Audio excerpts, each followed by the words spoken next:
नागपुर में कांग्रेस नेता विजय वडेट्टीवार ने बड़ा बयान दिया है। किडनी रैकेट को लेकर विजय वडेट्टीवार ने आरोप लगाया कि अवैध साहूकारों के दबाव में किसान किडनी बेचने को मजबूर है और ये सरकार की नाकामी है। साथ ही उन्होंने एसआईटी से राज्य भर में जांच और दोषियों पर सख्त कार्रवाई की भी मांग की है।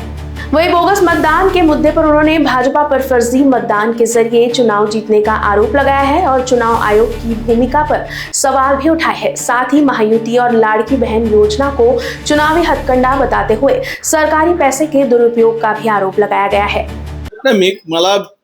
मीच त्याला त्या लॉस मध्ये होता, कॉल सेंटर मध्ये त्याला फसवून नेला गेला होता आणि त्याला मारहाण झाली, पासपोर्ट जप्त केला गेला होता आणि तो जिवंत येऊ शकला नसता, कारण भारतातील अनेक लोकांना त्या नोकरीच्या नावाखाली लॉसला घेऊन जातात। चीन जवळ एक छोटासा देश आहे आणि त्याच्यानंतर त्याचा मला फोन आला।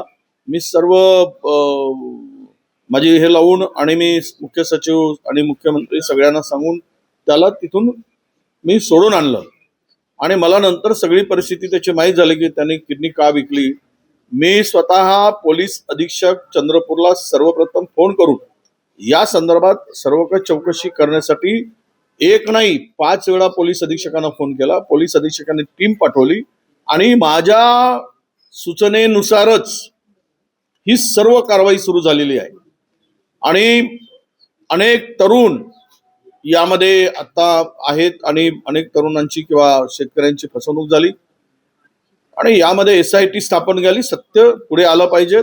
हे फार मोठं नेटवर्क आहे सावकारांचं आणि शेतकऱ्यांना पूर्ण जमीन हडपून त्यांना व्याजाने पैसे देऊन त्यांना चक्रव्याज लावून वारंवार म्हणजे या पोरांच्याकडून तर 1 लाख रुपये यांनी कर्ज घेतला आणि त्याला 74 लाख मोजूनही स्वतःची सर्व जमीन विकूनही या तरुण शेतकऱ्यांना सोडलं नाही आणि म्हणून आज नक्कीच यातून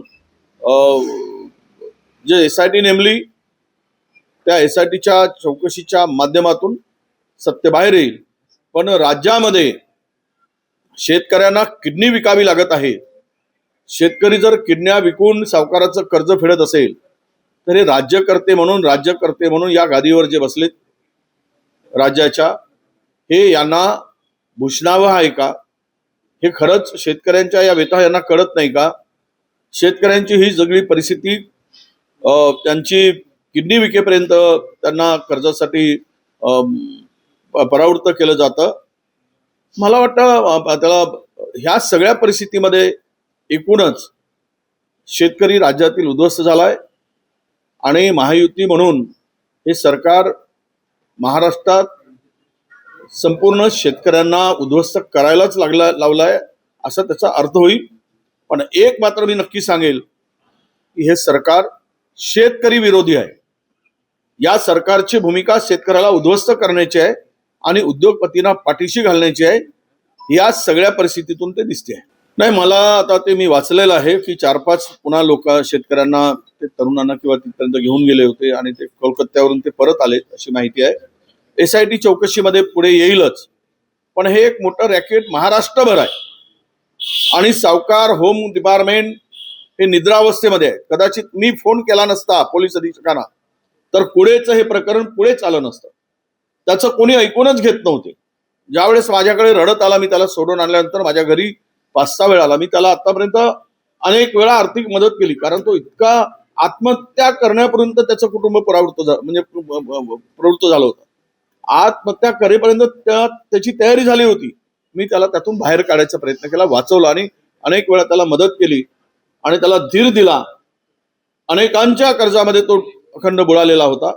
असे अनेक प्रकरणं समोर येऊ शकतील। खरं तर एसआयटी नेमावी किंवा मग एक स्पेशल टीम मोठ्या एक सिनियर IPS अधिकाऱ्यांच्या अध्यक्षतेखाली नेमून हे राज्यभर असलेले रॅकेट शोधून काढावं आणि कडक कारवाई करावी अशी आमची अपेक्षा आहे। लोकवाहिनी न्यूज के लिए अविनाश चौधरी की रिपोर्ट।